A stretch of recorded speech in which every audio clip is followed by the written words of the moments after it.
준미예수님, 네, 오늘은 또 함께 저희들 댓글 함께 또 읽어보고 또 대답할 게 있으면 대답하고 또 좋으신 경험 있으시면 또 함께 나누는 시간입니다. 함께 시작하도록 하겠습니다. 성부와 성자와 성령의 이름으로 아멘.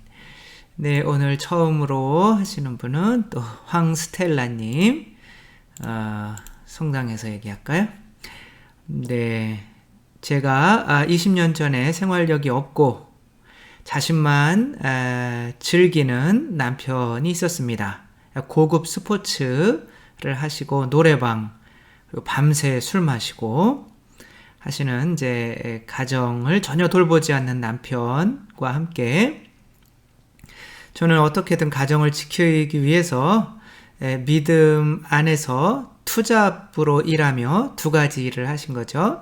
성령기도회와 철야 기도를 통해서 많은 은혜를 받았습니다.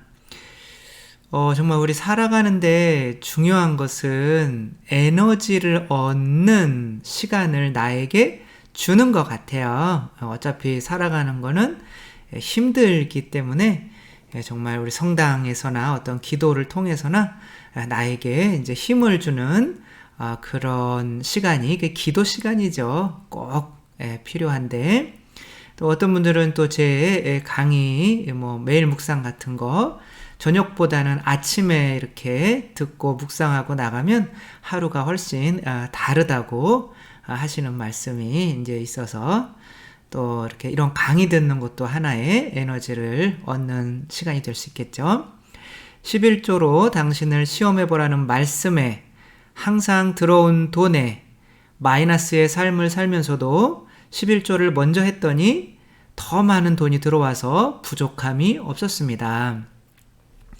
이제 남편분은 좀 생활력이 없으시지만 또 자매님이 이제 두 가지 일을 하시면서 거기서 이제 11조를 내니까 이제 부족함이 없는 거죠. 그래서 그때부터 철저하게 11조 생활을 하고 있고요. 주일원금 할 때도 넉넉하지 못한 형편에 2-3천 원을 하면서 저도 10,000원씩 봉헌할 수 있게 해주소서 이렇게 기도했더니 지금은 주일원금 1만 원 이상 봉헌하게 되었습니다. 돈이 많이 필요할 때는 감사원금을 많이 해야 필요한 만큼 돈이 들어온다는 사실도 깨닫게 되었습니다. 신부님이 굉장히 좋아하실 말씀들을 많이 하고 계시죠. 감사원금, 헌금, 교무금 11조. 네. 하느님은 저에게 100배로 돌려주신 분이십니다. 황스텔라님, 감사드리고요. 그 다음에 박하경님, 네, 저희 집은 매일 아침 식사하면서 신부님 강론 말씀을 듣는데 오늘은 빵 먹는데 반죽 이야기를 하셔서 또 잘 익은 복숭아를 먹고 있는데 늙지 말고 잘 익어가라고 하셔서 복숭아처럼 나도 잘 익어야겠다고 다짐하면서 출근했습니다. 네, 효주아네스님 감사드리고요. 이마리아님, 신부님 비유와 상징은 보통 일관된 의미를 갖고 있지 않나요? 카인을 농부로 비교한 것이 카인이 소유에 가지는 이 의미를 담고 있는 거는 이해가 되지만 하늘나라는 자기 밭에 좋은 씨를 뿌리는 사람과 같다. 하늘나라는 겨자씨와 같다. 누룩과 같다. 이렇게 농사와 관련된 하늘나라의 비유와 요한복음에 나는 참 포도나무요 나의 아버지는 농부이시다. 이 말씀들과 카인을 농부로 비유한 것이 좀 상충되는 것 같습니다. 네. 그런데 이렇게 일관성이 있는 거는 맞지만요. 만약에 뱀이 있다고 생각해 봐요. 뱀은 성경에서 거의 다 나쁜 개념으로 쓰고 있죠. 그렇죠? 그런데 예수님께서 어떻게 제자들을 파견하실 때 어떻게 제자들 보고 세상에서 어떻게 하라고 하셨죠? 뱀처럼 지혜롭고 비둘기처럼 순진해라 라고 이렇게 말씀을 하셨죠. 근데 그런 거 안에서는 뱀을 또 다른 의미로 이렇게 해석을 해야지 이제 그렇게 처음에 농부가 카인이 이제 안 좋은 직업으로 나왔다고 해서 끝까지 이렇게 안 좋은 거로 그런 일관성을 이야기하는 게 아니죠.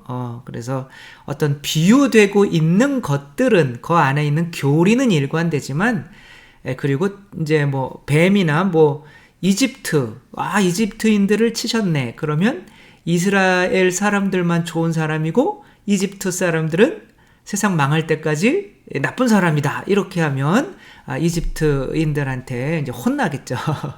그래서 이렇게 일관성이 있다고 하는 것은 내용의 일관성이지, 그리고 뭐 생명나무는 뭐 처음부터 끝까지, 뭐 무화과나무도 사실 비슷한 의미로 많이 쓰이고 있는데, 그게 이제 100% 그 쓰이는 어떤 소재가 100% 일관되지는 않고, 그때그때 이제 조금 다른 의미로 쓰이기 때문에, 그래서 이제 이단이나 사이비들이 이런 것들을 잘 이용하는 거죠. 그래서 뱀처럼 지혜롭고 비둘기처럼 슬기로워라 그러면은 어떤 때는 이 뱀처럼 남을 유혹하는 나쁜 사람이 돼도 되는 거고, 어떨 때는 순전한 비둘기와 같이 되면 되는 거다. 이렇게 사람들을 꼬일 수가 있는 거죠. 그래서 여기서 일관성은 교리라고 생각하시면 돼요. 그 가르침. 성경의 일관성은 그래 가르침이고, 그 분명히 그 또 이렇게 뱀이라고 그러면 거의 뱀에 관해서는 이제 그렇게 일관되게 나오기도 하기 때문에, 그 일관된 어떤 비유가, 뱀은 이렇게 독사로 물어가지고 이렇게 안 좋은 거잖아요. 이제 그런 건데, 이제 농부는 이제 카인, 그때 이제 동물들에게 이름을 지어주라는 일을 시켰는데, 아담이 과일을 따는 건 뭐예요? 그거는 목축업이 아니라 농부죠, 그렇죠? 그러니까 그러한 소유의 어떠한 의미가 이제 거기서부터 좀 농부가 이제 이렇게 된 거지. 뭐 양을 친다고 소유에 대한 욕심이 없는 게 아니고, 그때 그렇게 나누어서 해석을 좀 하셔야 될 것 같아요. 네, 헬레나님. 신부님 요즘 카톡으로 시편 필사 챌린지, 나 이게 잘 모르겠어요. 시편 필사 챌린지, 이거 이제 예를 들면 지인이 저를 지목하여 시편 123장, 이거 엄청 긴 거 아닌가요? 필사를 요청하면서 저는 또 다른 세 분을 지목하여 124장 필사 요청해야 합니다. 이거 옛날에 그 행운의 편지 이런 거 아닌가요? 받으면 7명한테 이렇게 보내야 뭐 된다는, 대부분 본당 분들 사이에서 이루어지다 보니 저는 5번 지목받아 필사했는데요. 아니, 이건 무슨 서로 괴롭히는 거죠? 문제는 제가 지목하는 분을 선택하기가 매우 어렵습니다. 한번 필사하신 분들은 거절하기도 해서 혹시나 바쁜 분들께 민폐가 되지 않을까 싶어서 2번 정도는 제가 지목하지 않고 제 손에서 다 써버렸습니다. 그런데 제가 필사를 중단시킨 일이 너무나 죄책감이 들어서 힘드네요. 이 일로 고해성사를 보아야 하는지. 네, 아무리 이제 좋은 일이라도 사랑은 강요하면 안 됩니다. 네, 사랑은 강요하지 않는 거죠. 시편을 카톡으로 이렇게 필사하는 것도 좋은 거지만, 그것들을 몇 명을 지목해서 그 사람들이 의무적으로 또 필사를 하고, 또 다른 사람들을 또 의무적으로 또 지목해야 되는, 저는 개인적으로 이러한 식의 신앙생활은 조금 이렇게 건전한 것 같아 보이지는 않는다. 그리고 내가 그렇게 받아서 내가 다 썼다고 해서 고해성사 받을 필요는 전혀 없다고 생각이 됩니다. 주만사성님, 예전에 하셨던 구원의 원리 다시 보았는데 그때보다 지금이 슬림해지셨네요. 네, 살이 좀 빠졌죠. 질문이 있습니다. 성경에서 의로움과 거룩함에 대해 느낌은 오지만 구체적으로는 모호합니다. 알기 쉽게 설명 부탁드립니다. 알기 쉽게 말씀을 드리자면, 의로움은 빚진 게 없는 거예요. 그쵸? 의롭다라고 하는 거는 내가 이렇게 빚이 없는 거죠. 죄가 없는 거죠. 빚지는 게 이제 막 예수님께서 우리의 빚을 대신 갚아주러 오셨다 이렇게 얘기도 하거든요. 그러니까 죄가 없다는 게 빚이 없다는 뜻이거든요. 그러니까 하느님 앞에서 빚이 없어지는 거죠. 근데 우리가 이제 영원한 벌을 받아야 되는 그런 빚진 상태에서, 그러니까 하느님께서 우리에게 이제 그걸 탕감해 주신 거죠. 그게 이제 비유에서는 1만 달란트인 거죠. 그래서 임금이 1만 달란트, 뭐 한 5, 6조 원 되는 거죠. 우리 힘으로 갚을 수 있는 액수는 아닌 거죠. 근데 그걸 예수님의 피값으로 우리 죄가 용서받은 거죠. 근데 그래서 하느님 앞에서 의로워졌어요. 근데 이 의로움이 언제 깨지느냐면, 내가 다른 사람에게 100데나리온 빚진 다른 사람을 용서하지 못하면 의롭지가 않은 거죠. 그러니까 하느님은 나에게 갚아주셨는데, 엄청난 액수를 갚아주셨는데, 나는 다른 사람 1000만 원 빚도 이렇게 그걸 미워한다면 그건 의롭지가 않은 거죠. 그래서 의로움은 하느님 앞에 설 수 있는, 어떻게 보면 당당하게 설 수는 없지만 빚이 없어서 저한테 뭐 1000만 원을 빚진 사람이 1000만 원을 갚기 전까지는 저에게 의롭지가 못한 거죠. 근데 1000만 원을 딱 들고 오면 그때부터 저한테 의로워지는 거죠. 그래서 하느님 앞에 빚이 없는 거예요. 그래서 아담아 그랬을 때는 처음에는 하느님과 함께 걸으며 뭐 그렇게 생활했지만, 이제 죄를 짓고 나서는 아담아 그랬더니 숨었어요. 그게 의로움이 없는 거죠. 하느님 앞에 나설 수가 없는 거죠. 쉽게 설명드리려고 했는데 엄청 어렵네요. 그래서 결국에는 우리를 의롭게 해주실 수 있는 의로움 자체는 누구냐면 예수 그리스도밖에 없어요. 그러니까 우리가 이렇게 하느님 앞에서 의롭지가 않아요. 그래서 하느님 앞에 나설 수가 없어요. 그러니까 어떻게 돼요? 하느님이 이제 가죽옷을 입혀주잖아요. 그 가죽옷이 바로 뭐예요? 아드님이죠. 1만 달란트. 아드님의 껍데기를 죽여서 우리에게 입혀주신 거죠. 그래서 그냥 의롭다 그러면 하느님 앞에 당당할 수 있는 분은 예수님밖에 없다라고 생각하면 되는 거죠. 우리는 모두 다 죄를 지었기 때문에 의롭지가 않은 거죠. 그래서 의롭게 된다는 것은 우리가 유일하게 의로우신 예수 그리스도의 옷을 입는 거죠. 그런데 내가 예수 그리스도의 옷을 입고 예수 그리스도처럼 행해야 되는데 그러지 못한다면 의롭지 않은 거죠. 실제로는 예수님을 입은 게 아닌 거죠. 그래서 예를 들면 야곱, 에사우의 옷을 입고 야곱한테 이렇게 물어보죠. 너 이름 뭐냐? 이삭이. 그러니까 저는 에사우인데요. 이렇게 대답하죠. 그렇죠? 거기서 야곱이라고 대답하면 안 되는 거죠. 우리는 예수 그리스도처럼 이웃을 용서할 수 있어야 비로소 우리가 예수 그리스도의 옷을 입은 거죠. 그래서 미워하는 사람은, 누군가를 미워하고 용서를 못하는 사람은 절대로 의롭지를 못한 거예요. 왜? 예수 그리스도를 입은 게 아니니까. 우리는 오로지 예수 그리스도를 입어서 의로워질 수가 있는 거죠. 거룩함이라는 것도 마찬가지인 거죠. 예수 그리스도가 하느님이죠. 천사들은 죄가 있을까요? 없을까요? 없죠. 그러니까 천사들은 죄가 없으니까 거룩할까요? 거룩하지 않을까요? 거룩하지 않죠. 죄가 없다고 거룩한 게 아니라 거룩한 분은 하느님밖에 없는 거죠. 우리가 거룩해진다라고 하면 하느님을 입는 거죠.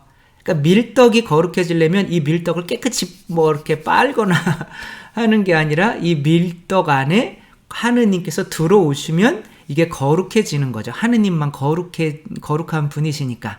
그러니까 우리도 거룩해진다라고 하는 거는 내가 행동으로 어떻게 선한 행위를 한다고 해서 거룩해지는 게 아닌 거죠. 그냥 인간일 뿐인 거예요. 본성상. 그러나 내가 예수 그리스도를 입으면 거룩해지는 거죠. 왜? 내가 그 거룩하신 분과 하나가 되었으니까. 그래서 천사들은 거룩하지 않지만 예수 그리스도를 모신 우리는 거룩한 거죠. 거룩해지는 거랑 의로워지는 거랑 사실 같은 의미인 겁니다. 그리고 또 겸손함과 자존감에 대해서 설명해 주십시오. 네. 자존감이 높으면 겸손할 수 있죠. 근데 자존감이 없는 상태로 겸손하면 그거는 겸손이 아니라 비굴해지는 거죠. 그러니까 자존감이라는 거는 내가 예수님을 입었어요. 나는 하느님의 자녀예요, 이제. 그러니까 나는 하느님의 자녀이기 때문에 굳이 내가 그러니까 부자인 사람은 이제 뭐 워런 버핏이나 뭐 빌 게이츠나 이런 사람들 시계 뭐 3만 원짜리 차고 다니거든요. 그러니까 이 사람들은 부자이기 때문에 굳이 부자처럼 보일 필요가 없는 거죠. 그래서 가난한 사람이 굳이 부자처럼 보이려고 하는 게 이제 자존심인 거죠. 근데 자존감은 뭐냐면 이미 부자이기 때문에 내가 굳이 부자처럼, 요즘에 TV 나와서 많이 그렇게 우리나라의 워런 버핏이라고 하는 존 리씨인가요? 그분께서 이게 막 그분은 이제 뭐 집도 월세고, 근데 뭐 자기가 투자한 돈이 한 1조 5천억 정도 되는 것 같아요. 뭐 자전거 타고 다니고 시계도 뭐 2만 원짜리 찼나요? 아무튼 모르고 집도 월세고 차도 없어 자전거 타고 다니고 저 대중교통 이용하고 이제 그래요. 이제 그런 사람들은 자존감이 높은 거죠. 그러니까 자존감이 높으면 굳이 내가 내 자신을 드러높일 필요가 없기 때문에 자연적으로 어떻게 지는 거예요? 겸손해지는 거죠. 그러니까 사람들 앞에서 내가 정말 아무것도 아닌 상태에서 오로지 예수 그리스도께서 나에게 주신 이 은총, 하나님께서 예수 그리스도와 성령을 통해 주신 이 은총 때문에 내가 의로워지고 거룩해진 거죠. 이것을 안다면 누구나가 다 자기의 능력이 아니라 하느님의 은총으로 거룩해질 수 있다는 걸 알기 때문에 내가 내 힘으로 노력해서 내가 그렇게 하느님의 자녀가 됐다면 다른 사람 앞에서 거룩해질 필요가 겸손해질 필요가 없죠. 근데 내가 모든 그 은혜가 하느님으로부터 온다는 것을 알면 다른 사람도 그냥 하느님이 은혜를 주시면 나보다 훨씬 뛰어난 사람이 될 수밖에 없다는 걸 알기 때문에 겸손해질 수밖에 없는 거죠. 제가 신학교 들어가서 아니 왜 이렇게 선배들은 이렇게 기도도 안 하고 이렇게 좀 못 사는 것 같은 거예요. 나는 열심히 노력해서 뭔가 잘 사는 것 같고, 그런데 예수님께서 성체 안에서 그래 너 나한테 많이 줬니? 난 너한테 다 줬다 이렇게 말씀을 하시며 네가 가진 모든 것은 다 내가 준 거야 라는 것을 깨닫고 났더니 내가 다른 사람을 심판할 수 있는 지위가 아니더라고요. 모든 걸 다 하느님께 받았는데 내가 어떻게, 그리고 그런 걸 받은 것도 모르고 교만해서 내가 하느님께 마치 많은 것을 드리고 있다고 생각한 이 큰 죄인이 어떻게 다른 사람을 심판할 수 있겠어요. 그러니까 저절로 겸손해지는 거죠. 그러니까 겸손함은 억지로 내가 살아남기 위해서, 실제로는 그렇지 않지만 비굴하게 막 이렇게 안 그러면 이 사회에 살아남을 수 없으니까 그런 게 겸손함이 아니라 자존감이 바탕이 되면 저절로 겸손해질 수밖에 없다는 거죠. 그래서 겸손해야 함을 늘 생각하다가 최근 나의 존재가 너무나 낮아지는 경험으로 힘들으니까 내가 겸손하는데 내 자신이 너무 비굴해지고 낮아지고 막 이런다. 그거는 겸손이 아닌 거예요. 겸손과 항상 자존감이랑은 같이 가는 거죠. 그래서 성인들은 나는 뭐 구더기 같아요. 나는 뭐 모래알 같아요. 밟히는 모래알. 나는 당신이 쓰는 몽당 연필입니다. 다른 사람들은 큰 연필이고. 이런 게 그렇게 말을 하면서 자기가 구더기라고 하면서 정말 나는 구더기밖에 안 돼. 머리 막 때리고 막 난 죽어야 돼. 그러지 않거든요. 그러니까 이런 나를 구원해 주신 하느님을 찬미하는 자존감이 있기 때문에 그렇게 이야기해도 절대 자기가 무너지지 않아요. 그러니까 참된 겸손함은 참된 자존감과 함께 한다는 거 또 이렇게 생각해 보면 좋을 것 같습니다. 써니데이 세븐님, 남편이 젊은 나이에 불치병에 걸려 너무나 고통스러운 날들을 보내고 있습니다. 말씀 안에 신부님 말씀을 들으며 늘 기도하고 머물기 위해 노력하지만 고통 안에서 주님을 만나 뵙기가 너무 어렵고 힘이 듭니다. 젊은 나이에 불치병에 걸려 남편께서 그러면 정말 고통이 너무 클 때는 어떻게 해야 할지 모르겠습니다. 기도 부탁드립니다. 네, 써니데이 세븐님, 네, 써니는 이제 어떻게 보면은 햇빛이 쨍쨍 쬐는 어떤 그런 날이잖아요, 그렇죠? 그리고 세븐은 행운의 세븐인데, 그렇게 이렇게 이름을 쓰신 거를 보면 이제 뭐 곧 그렇게 바라는 대로 행운도 분명히 따라오리라 생각이 되고 기도 안에서 함께 하도록 하겠습니다. 주님 안에 감사하며 하루하루를 맞이할 수 있도록 저와 남편이 어린 저희 아이가 클 때까지 함께 할 수 있기를 기도합니다. 아멘. 네. 김에디님, 신부님 제 자녀들이 절 보고 광신도라고 하네요. 저는 영광으로 생각합니다. 제가 광신도 좀 있었으면 좋겠다고 했더니 나오셨네요. 제가 쓰는 생활비 전체 11조를 여러 형태로 봉헌합니다. 그런 봉헌으로 행복하니 근심 걱정이 없어요. 오히려 더 많이 봉헌하는 것 같은데 11조보다 더 많이 봉헌한다는 거죠.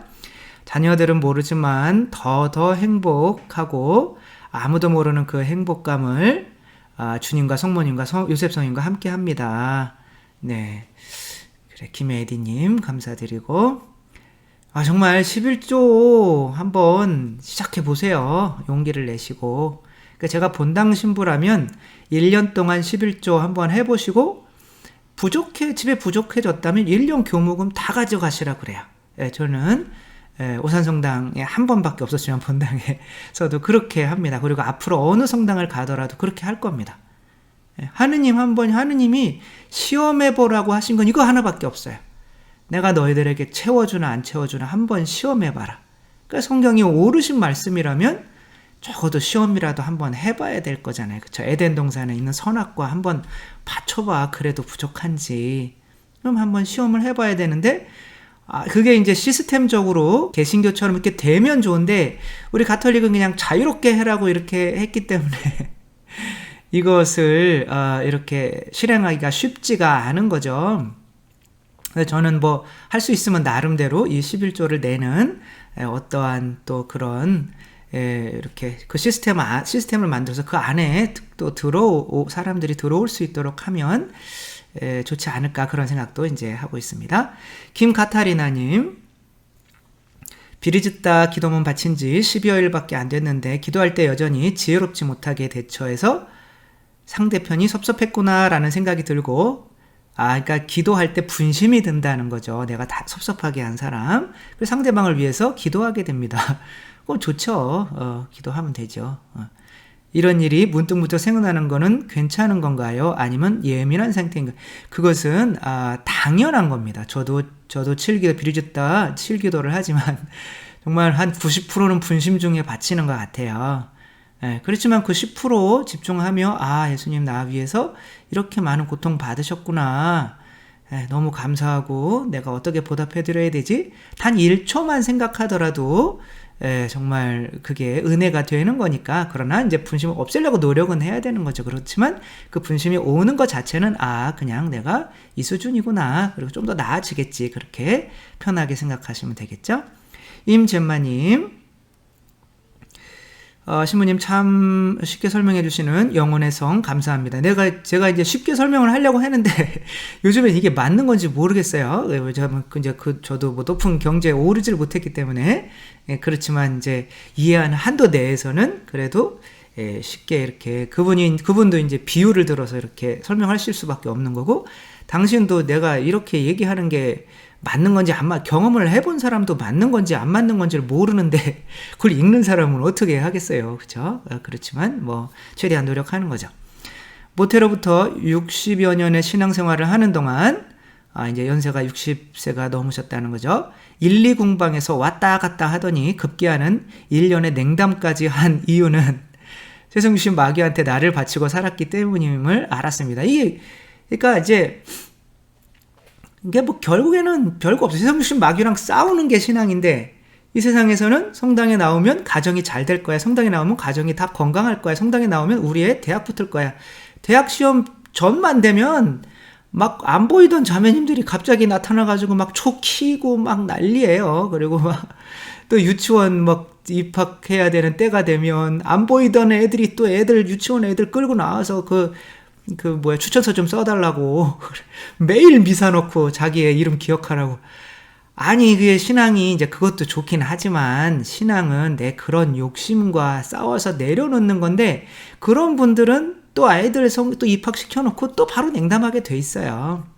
그래서 이 영성의 기본이 시승주신 마인과 싸우는 거, 근데 요거가 너무 김대건 신부님이 시승주신 마인과 싸우십시오. 그리고 돌아가셨어요. 근데 돌아가신 지 지금 100년 조금 넘었는데, 200년 되는데, 그냥 우리는 그 첫 번째 사제가 우리에게 유일하게 권고하신 그 하나를 지키지 않고 있어요. 교회에서도 제대로 가르치지 않고 있고. 그래서 이제 이 영혼의 성도 이제 시작한 거고, 정통 영성 신앙이 무엇인지 하기 위해서 정말 교회에서 내려오는 정통적인 이 영성가들의 책들을 같이 읽으려고 하는 거죠. 김로사리아님, 신부님 강의 들은 후 기도 시작했습니다. 2주 정도 됐나 처음에 30분도 엉덩이 들썩였는데 이제 머리도 비우고 1시간 견딥니다. 2주 정도에 이미 머리까지 비우실 수 있으면 예, 엄청난 거죠. 저는 아직도 머리에 분심이 많이 드는데 기도 후 잘 견디면 기뻐집니다. 당연히 1시간 잘 버티고 나면 이 성령께서 들어오셨기 때문에 기쁨과 평화가 안 생길 수가 없어요. 기도를 잘했나 못했나는 끝나고 나서 나 안에 기쁨과 평화가 들어오나 안 들어오나 이제 살펴보면 되는 거죠. 옴팡루사님, 신부님, 저는 솔리나 딸이 있는데 그 아이를 업고 다니며 제가 세례를 받고 그 이후 남편이 세례받고 아이는 천영성체 후에 점점 성당을 멀리하고 지금은 대학 4학년인데 하느님의 사랑도 모르고 당연히 성당도 안 다니고 있습니다. 참 안타까울 뿐입니다. 네, 크면 잘 성당에 안 다니죠. 성당 말은 들으려 하지 않습니다. 저도 어렵지만 신앙의 삶을 보여주려고 노력하고 있습니다. 신부님께서 우리 아이를 다시 돌아올 수 있게 할 수 있는 좋은 묘약이 있으면 알려주시길. 네, 묘약은 없어요. 없고 이제 어렸을 때 그런 체험을 하게 했어야 되는 거죠. 하느님이 반드시 계시구나. 내가 하느님과 있으니까 기쁘구나. 그러니까 개신교는 참 및 찬양 막 이런 가운데에서 정말 하느님 찬양하니까 내가 우리 부모님이나 누군 세상에 어떤 것도 주지 못하는 이 기쁨이 내 안에 솟구치네 라는 체험을 하고, 또 방언이나 이런 것도 일찍 시키잖아요. 그리고 또 체험도 하고 또 누군가를 위해서 기도하고 봉사했더니 또 기도가 들어지고 하는 데서, 봉사하는 데서 오는 그런 체험들이 있잖아요. 그런 것들이 어렸을 때 꽉꽉꽉 채워지니까 청소년기가 돼도 이 성당을 벗어날 수가 없는 거죠. 근데 우리들은 성당에서 정말 초등학교 정말 중요한 이 시간 동안 하느님을 체험할 수 있는 그런 교리 교육이 제대로 안 되고 있어요. 정말 그게 참 문제인 거죠. 그래서 계속 자녀 위해서 기도하시고, 그럼 자녀가 또 어느 힘든 순간이 올 거예요. 하느님은 사랑하면 때리게 돼 있거든요. 어차피 냉담하면 한 대 맞아야 돼요. 그리고 안 때리면 하느님이 완전히 놓아버린 거기 때문에 그게 오히려 안 좋은 거예요. 그래서 힘들고 어려울 때 이제 주님 찾아서 기도할 날이 있을 거예요. 그리고 주님은 그때 들어주셔요. 그렇게 체험을 주시는 거죠. 그러면 다시 돌아올 거예요. 근데 이런 것들을 어렸을 때 미리미리 하게 교육이 돼야 되는데, 우리는 너무 그냥 그것도 교리도 이해할 수 있는 교리도 아니고 하느님은 세 분인데 성부 성자 성령 삼위일체고 실성사가 있고 막 이런 거만 그냥 머리만 그거만 하다가 끝나가지고 정말 귀중한 때를 놓치고 있는 것 같아요. 그래서 근데 꾸준히 기도하시면 분명히 하느님께서 그냥 들어지지 않고 그냥 넘어가는 기도는 없으니까 그 기도가 쌓이면 반드시 자녀가 오게 될 것입니다. 기도와 희생, 이거는 정말 효력이 있습니다. 박옥화님, 인공지능의 발달의 가속화, 코로나19의 발생으로 기계와 비대면화가 요구되고 있습니다. 이를 4차 산업 시대를 우리가 앞당겨가는 촉진제로 보고 있는데요. 네, 4차 산업이 꼭 비대면이 꼭 4차 산업과 연결되는 건 아닌 것 같아요. 비대면이 나오기 전에 4차 산업은 이미 이제 시작되고 있었죠. 특히 인간과의 관계와 인성교육 필요성 등등을 생각할 필요가 무엇일까요? 네, 제가 이제 얘기하는 건 비대면 사회는 없습니다. 인간은 사람을 만나지 않고서는 친교를 맺지 않고서는 살아갈 수가 없어요. 그래서 인간과 친교가 안 되면 마귀 보고 막 마귀 음성 듣고 막 환청 들리고 막 그래요. 그거는 지하세계라도 친교를 맺으려고 하는 거예요. 그러니까 하느님과의 친교 그리고 인간과의 인격적인 친교가 되지 않으면 그래서 지금 이런 코로나 사태가 벌어지잖아요. 그 한두 달 내에 잡지 못하면 그때는 이제 사람들이 내가 차라리 병 걸려도 사람 만나겠다 그러면서 나와서 커피 마시고 술 마시고 한단 말이에요. 그러니까 지금 안 끝나는 거죠. 그러니까 사람은 본성상 혼자 있으면 점점 지하세계 우울해지고 내려가고 있어요. 비대면 사회는 없습니다. 그래서 뭐 사람들이 이제 앞으로 비대면 사회가 오고 뭐 안 만나고 보세요. 코로나 끝나 보세요. 똑같아요. 사람은 안 만나고 살 수가 없습니다. 그리고 뭐 여러 가지가 있겠죠. 이제 코로나 이후의 시대에 대해서 또 뭐 혹시 제가 이렇게 모아서 강의를 할 수가 있으면 더 한번 하면 좋겠지만 아무튼 그런 인성교육이나 우리 종교교육은 그래서 뭐 꼭 필요한 거죠. 그래서 4차 산업 시대가 오면 이제 점점 잘 살면 잘 살수고 뭐 우리가 인간의 능력이 커지면 커질수록 교만해져서 이제 신앙은 죽게 돼 있어요. 그리고 세상은 그렇게 멸망으로 가게 돼 있죠. 어떻게 보면. 그러나 이 안에서 이것을 최대한 오래 누리고 또 최대한 이 안에서 더 많은 사람이 구원받을 수 있도록 나부터 회개하고 신앙 안에서 나부터 변하고 이웃들도 이렇게 변하게 하려고 하는 이 신앙적인 노력이 이 외적인 변화에 우리가 어떻게 뭐 외적으로 대처해야 되나 이런 거보다 훨씬 중요한 것 같아요. 그리고 이런 사회에서 어떻게 대처해야 되는가는 또 한번 제가 깊이 한번 생각해보고 또 좀 강의로 한번 또 해볼 수 있으면 좋을 것 같습니다. 오늘은 여기까지 하도록 하겠습니다. 주님께서 여러분과 함께 전능하신 천주 성부와 성자와 성령께서는 여기 모인 모든 이에게 축복을 내리시어 길이 머물게 하소서. 주님을 찬미합시다. 하느님 감사합니다. 성부와 성자와 성령의 이름으로 아멘. 네, 감사합니다. 사랑합니다.